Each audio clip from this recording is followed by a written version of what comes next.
नमस्कार विद्यार्थियों, आज हम जो कक्षा 6 के सामाजिक अध्याय का प्रथम लेसन है ब्रह्मांड, उसका दूसरा भाग करने जा रहे हैं, जो हर प्रतियोगी परीक्षा के लिए महत्वपूर्ण रहेगा।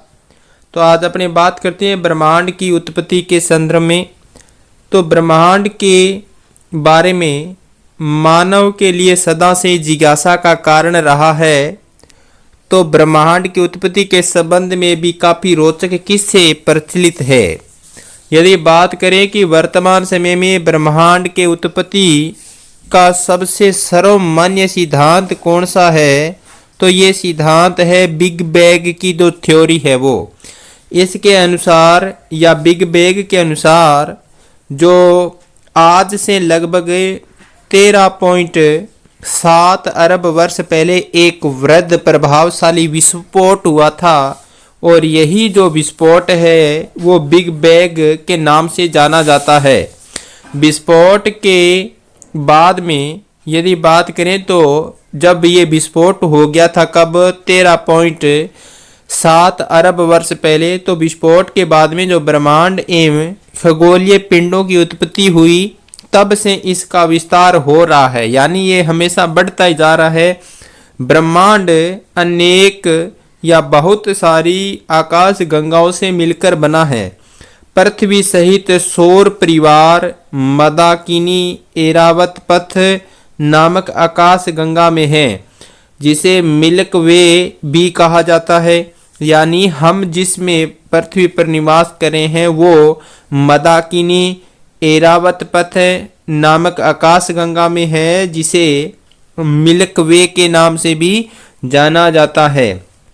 अब बात करते हैं, प्राचीन समय में भारत में अनेक परिकल्पना होती थी, और आसमान में जो प्रकाश है उसको देखकर एक नदी मान लिया जाता था कि एक नदी है, और इसी कारण हमारी जो आकाश गंगा है उसका नाम गंगा पड़ गया, आकाश गंगा पड़ा। और आकाश में बहने वाली जो नदी है, आकाश गंगा का जो अर्थ अर्थात हो गया आकाश में बहने वाली नदी।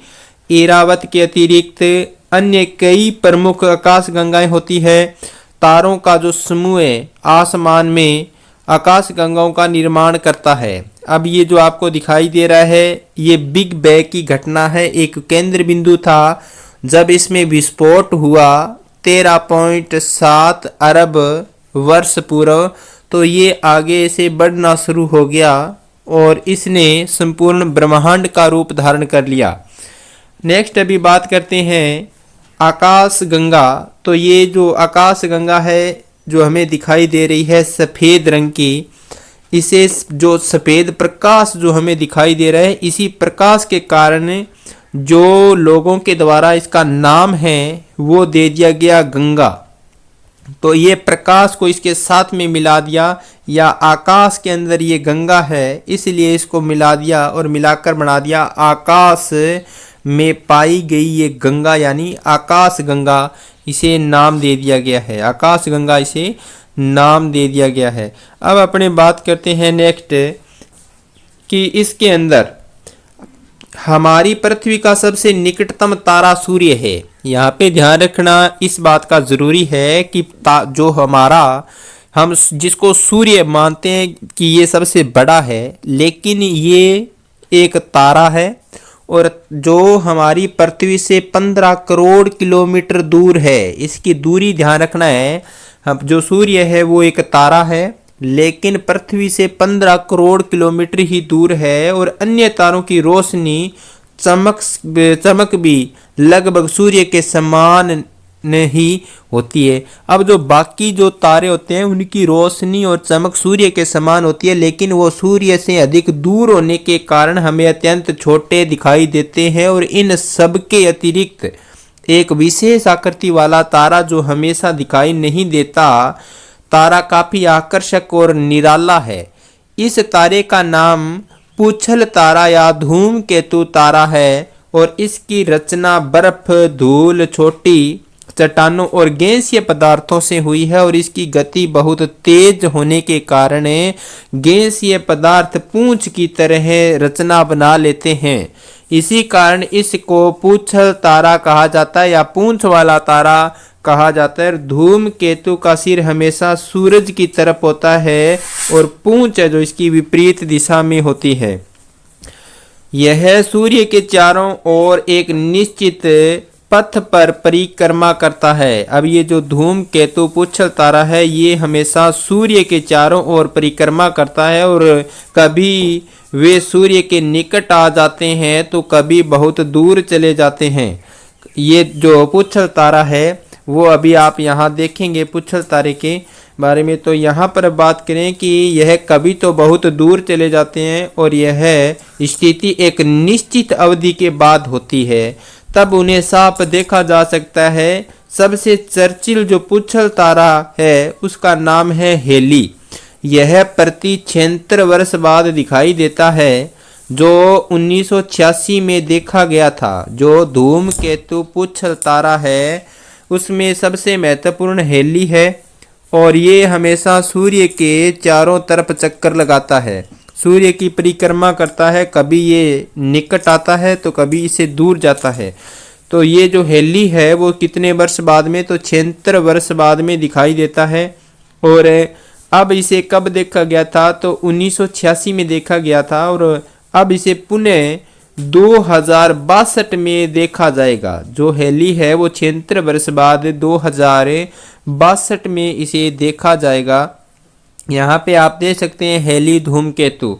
अब अपने बात करते हैं कि इसमें ब्रह्मांड के विस्तार और आकाश गंगाओं के बीच बढ़ती दूरी को समझने के लिए प्रयोग करते हैं। एक गुब्बारा लेकर उस पर 2 या उससे अधिक निशान लगाते हैं।